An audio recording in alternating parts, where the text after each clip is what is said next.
ሰላም ጤና ይስጥልኝ። የተወደዳችሁ የሰለዳ ሚዲያ አድማጭ ተመልካቾቻችን እንዴት ቆያችሁ? ለዕለቱ መራርጠን ወደ እናንተ ለማድረስ ያዘጋጀናቸው አዳዲስ ትኩስና ወቅታዊ መረጃዎችን ይዘን ቀርበናል። መረጃዎቻችን እየተከታተላችሁ እስከ ፕሮግራማችን ፍጻሜ ከኛ ጋር እንድትቆዩ ከወዲሁ በታላቅ አክብሮት ጋብዛለሁኝ። ውድብ ናጽነት ትግራይ ውናት ለሁለት ተከፈለ። ሀገረ ትግራይ የመመስረት ዓላማ አንግቦ የተቋቋመው ውድብ ናጽነት ትግራይ ውናት በከፍተኛ አመራሮች መካከል በተፈጠረ አለመግባባት ለሁለት መከፈሉ ታውቋል። በመቀሌ የሚገኘው የማዕከላዊ ኮሚቴ አመራር ክንፍ አባል የሆኑት አቶ አቤል ገብረመድህን ለሚዲያዎች በሰጡት መግለጫ የፓርቲው ሊቀመንበር ዶክተር ደጀን መዝገቦና ምክትል ሊቀመንበሩ አቶ አለምሰገድ አረጋይ በጀነራል ጻድቃን ገብረትንሳኤ ወደሚመራው የትግራይ የለውጥና የሰላም ምክር ቤት መግባታቸውን በማውገዝ ይህ ተግባራቸው ፓርቲው የማይወክልና ወደ ጥፋት ኃይል ጎራ መግባት በመሆኑ ከእንግዲህ የፓርቲው አመራር መሆን እንደማይችሉ አስታውቋል። የመቀሌው ክንፍ በማስተባበር መግለጫ የሰጠው አቶ አቤል ድርጊቱን በአንዳነት ሲል የገለጸው ሲሆን አካሄዳቸውም ወደ ብልጽግና ፓርቲ የሚያደላ ነው ሲል የፓርቲው ሊቀመንበርና ምክትል ሊቀመንበርን ተችቷል። በተጨማሪም የትግራይ ታጣቂዎች መጠናከር እንዳለበትና ወደ ሀገረ ትግራይ ነጻነት እንደሚያሻግር በመግለጽ ይህ መቀሌ የሚገኘው ክንፍ ከህወሓት ጎን እንደሚሰለፍ በይፋ አስታውቋል።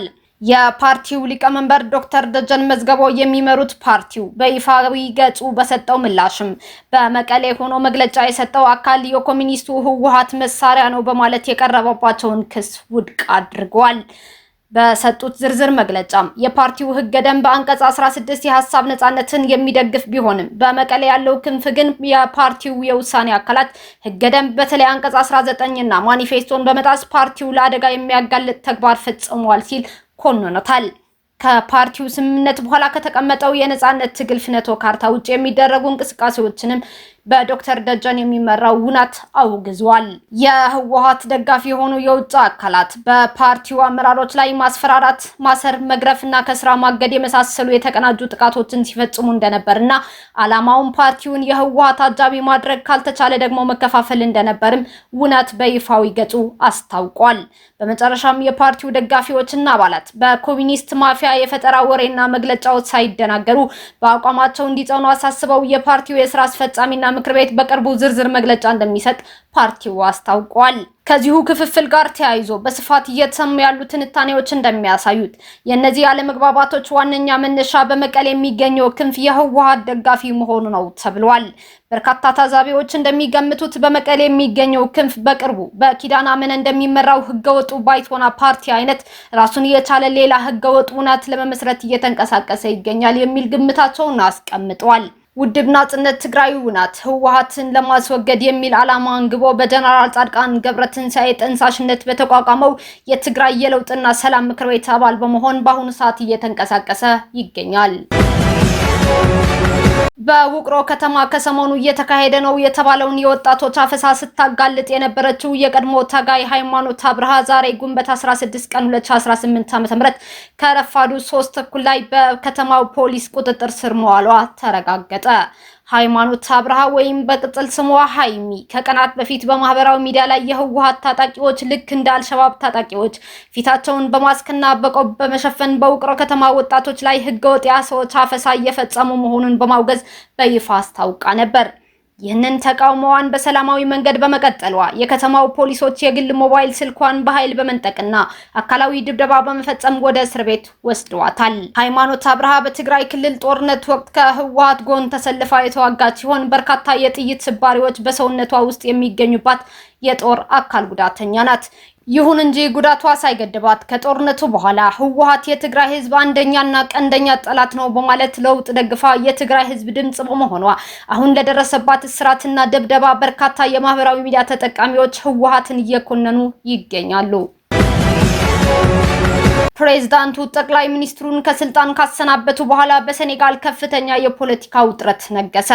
በሴኔጋል የሀገሪቱ ፕሬዝዳንት ባሲሩ ዲዮማዬ ፋዬ የረጅም ጊዜ የፖለቲካ አጋራቸውና የለውጡ መሪ የነበሩትን ጠቅላይ ሚኒስትር ኡስማን ሶንኮን ከስልጣን ማሰናበታቸውና መንግስታቸውን መበተናቸው ተከትሎ በዋና ከተማዋ ዳካር ከፍተኛ የፖለቲካ ውጥረት ነግሷል። የፕሬዝዳንቱ ውሳኔ ይፋ ከሆነ በኋላ በቁጣ የተሞሉና ለቀድሞው ጠቅላይ ሚኒስትር ታማኝ የሆኑ በመቶዎች የሚቆጠሩ ወጣቶች በዳካር በሚገኘው የሶንኮ መኖሪያ ቤት ዙሪያ በመሰብሰብ አጋርነታቸው እያሳዩ ይገኛሉ።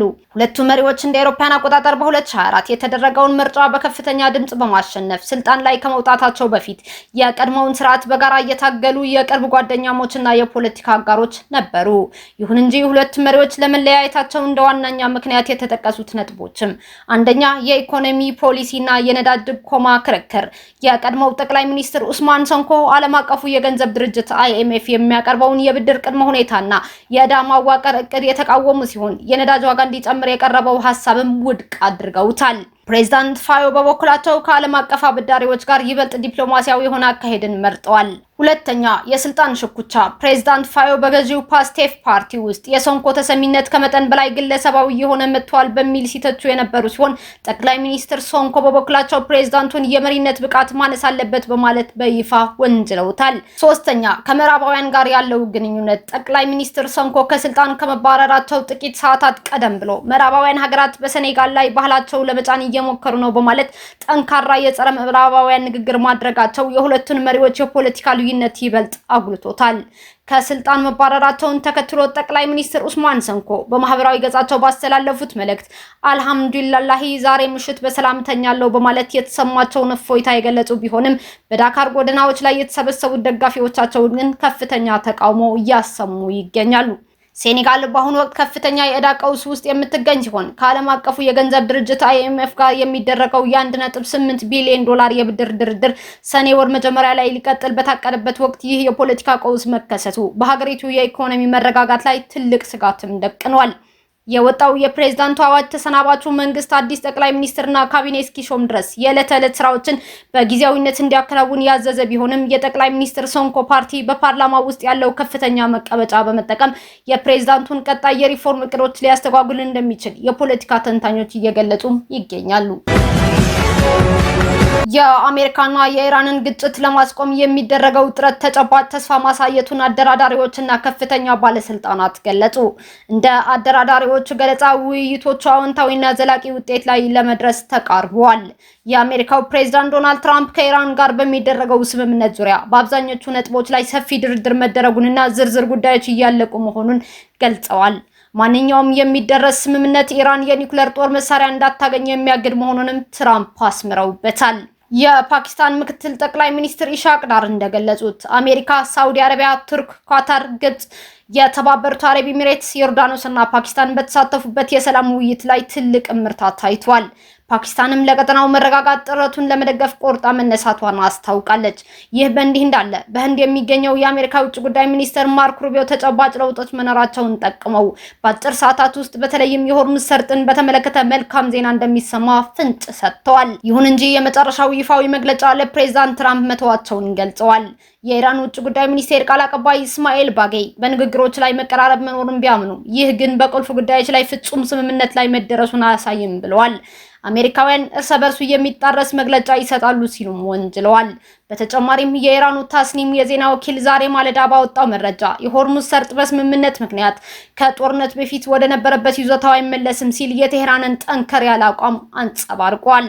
ድርድሩ የመጨረሻ ምዕራፍ ላይ የደረሰ ቢሆንም በሁለቱ ወገኖች መካከል አሁንም ድረስ ጥንቃቄ የተሞላበት የዲፕሎማሲ እልህ አስጨራሽ ፉክክር እየተደረገ መሆኑን መረጃዎች ያሳያሉ። እስካሁን አብራችሁን ከኛ ጋር ስለነበራችሁ እያመሰገንኩኝ በሌሎች መረጃዎች እስክንመለስ እንደተለመደው የሶለዳ ሚዲያ ቤተሰብ በመሆን ላይክ፣ ሼር፣ ሰብስክራይብ ማድረጋችሁን አትርሱ።